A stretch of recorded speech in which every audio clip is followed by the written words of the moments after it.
এ বিষয়ে বিস্তারিত জানতে প্রথমে যাচ্ছি সুন্দরবনে। সেখানে আছেন স্পেশাল করেসপন্ডেন্ট ইমরুল হাসান। ইমরুল, দক্ষিণ পশ্চিমাঞ্চলে ঝড়ের প্রভাব কেমন দেখছেন?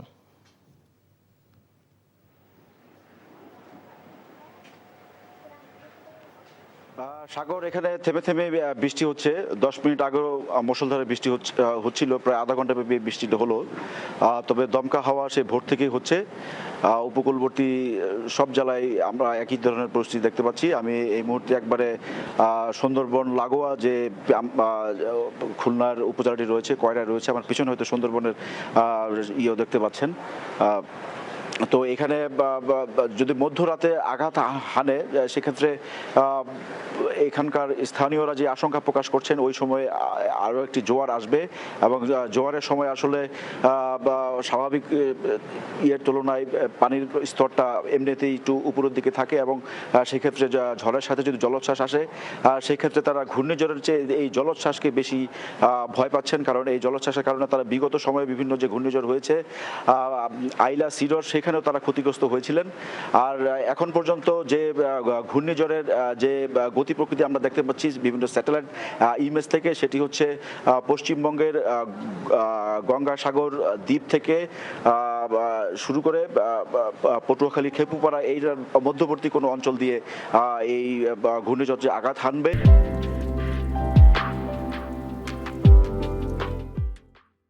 যদি বলেশ্বর মোহনা হয়ে আঘাত হানে, সেই ক্ষেত্রে উপকূলীয় এলাকা বরগুনা বা ভোলা, পটুয়াখালী এই অঞ্চলে একটি বড় ধরনের বিপর্যয় হতে পারে। আর খুলনা অঞ্চলে যদি আঘাত হানে, অর্থাৎ খুলনা সাতক্ষীরা অঞ্চলে, সেক্ষেত্রে এখানে ঢাল হয়ে দাঁড়াতে পারে এই সুন্দরবন। কারণ বিগত সময়ে এই সুন্দরবন তাদের এই অঞ্চলে ঢাল হয়ে দাঁড়িয়েছে। যদিও তারা সে জলোচ্ছ্বাসের কারণে বিভিন্ন সময় তারা ক্ষতির মুখে পড়েছিলেন। আর আইলা সর্বশেষ 2009 সালে এখানে যে বড় ধরনের ঘূর্ণিঝড়টি হয়েছিল, সেটি সুন্দরবন উপকূল অতিক্রম করে এখানে কয়েকটি উপজেলায় আঘাত হেনেছিল, সেখানেও ব্যাপক ক্ষয়ক্ষতি হয়েছিল। সাগর।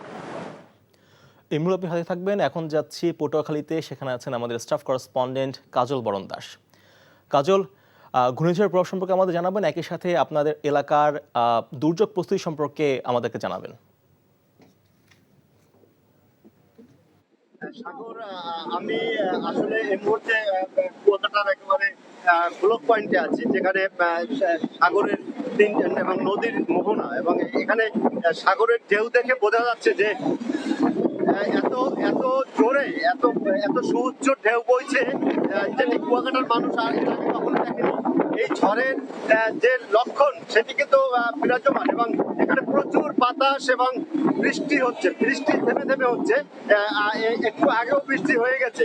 এখানে আমি একটু জানিয়ে রাখি যে খেপুপাড়ার আওতাধীন কিন্তু কুয়াকাটা, খেপুপাড়া উপজেলার আন্ডারে কুয়াকাটা, এবং এই কুয়াকাটার চারপাশে কিন্তু এখন সিপিপি, নৌ পুলিশ এবং টুরিস্ট পুলিশ তারা কিন্তু মাইকিং করে তারা সবাইকে সরিয়ে নিচ্ছে।